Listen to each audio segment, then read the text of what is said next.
Radhe Radhe everyone. As usually ना नवरदेव बारात घेऊन येत असतो, पर हमारी छोरिया किसी छोरों से कम है की। तर ह्या वेडिंगमध्ये ना नवरी बारात घेऊन गेली होती, तर ना ब्लॉग पूर्ण बघा आणि कोणते कोणते रिच्युअल झाले ते मला कमेंटमध्ये सांगा। नवरीची बारात असल्यामुळे तिने ना विदाईचे सगळे कार्यक्रम अगोदरच करून घेतले। 20 वर्ष ज्या घरात राहिलो ते घर आता सोडायचं आहे। तिथल्या सगळ्या आठवणी, आईबाबांचा आवाज, खेळ, हसू सगळं मनात ठेवून सोबत न्यायचं आहे। विदाई काही सोपी नसती हो।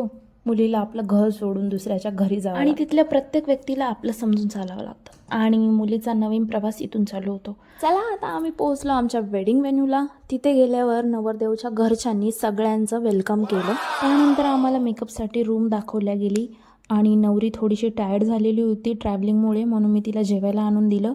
आता मी ती विदाई बघितली होती आणि त्यामध्ये ना ते तांदूळ फेकत असतात, तर मी विचारलं आईला हे का असतं, तर ह्याचा रिप्लाय ना इने सांगितलं तुम्ही पण। जो बेटी है वो घर की लक्ष्मी रहती है। ये देखो वीडियो मत निकालो।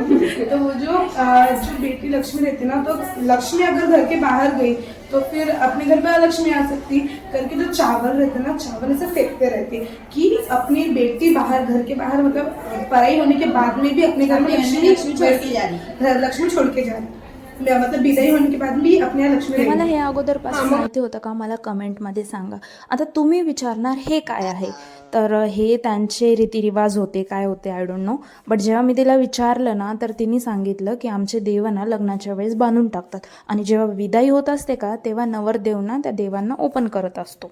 म्हणजे ही वेडिंग ना खूप जास्त वेगळी होती, याच्यामध्ये खूप जास्त वेगळे वेगळे रिच्युअल्स होते, मला काही समजत नव्हते आणि सगळं काही ना नवीनच होतं आणि खरंच खूप जास्त युनिक वाटलं मला ते, कारण ना म्हणजे मी कधी बघितलेलं नव्हतं माहिती आहे का, आणि खूप छान एक्सपिरियन्स होता हा। आता तुम्ही मला म्हणता कितीतरी गप्पा मारतेस, पुढे काय झालं ते सांग ना। आता नवरदेवाची एंट्री होत असते आणि नवरीसुद्धा नवरदेवासमोर जाते। त्या दोघांच्या तोंडासमोर ना शॉल पकडलेली असते, दोघांच्याकडे ना तांदूळ असतं आणि दोघे एकमेकांवर तांदूळ फेकत असते। आता ते का फेकत असते मला काय एवढं माहिती नाही, सो तुम्हाला माहिती असेल तर कमेंटमध्ये नक्कीच सांगा। त्यानंतर ब्राईड अँड ग्रूमची एंट्री झाली आणि बाकीच्या क्लिप्स काय माझ्याकडे नाही आहेत, जेवढ्या आहेत तेवढ्या मी टाकल्यात। आणि तिथले पंडितजी पण एवढे छान होते माहिती आहे का, प्रत्येक मंत्राचा अर्थ त्यांनी एकदम छान एक्सप्लेन करून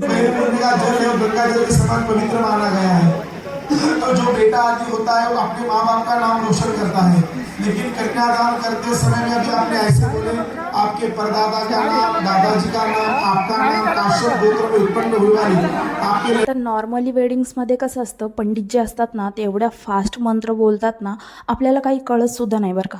आणि हे पंडितजी म्हणजे खूपच वेगळे होते। यांनी ना दोघांना 7 वचन समजावून सांगितले, सगळे मंत्र समजावून सांगितले आणि दोघांनी एकमेकांच्या आईवडिलांचा रिस्पेक्ट करायला पाहिजे हे सुद्धा समजावून सांगितलं। तर तिची विदाई होणार होती म्हणून त्या नवरदेवांनी त्यांचे सगळे देवी देवता मुक्त केले।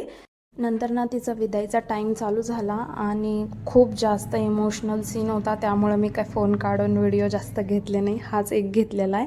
आणि तुम्हाला ही वेडिंग कशी वाटली मला कमेंटमध्ये नक्कीच सांगा। थँक्यू।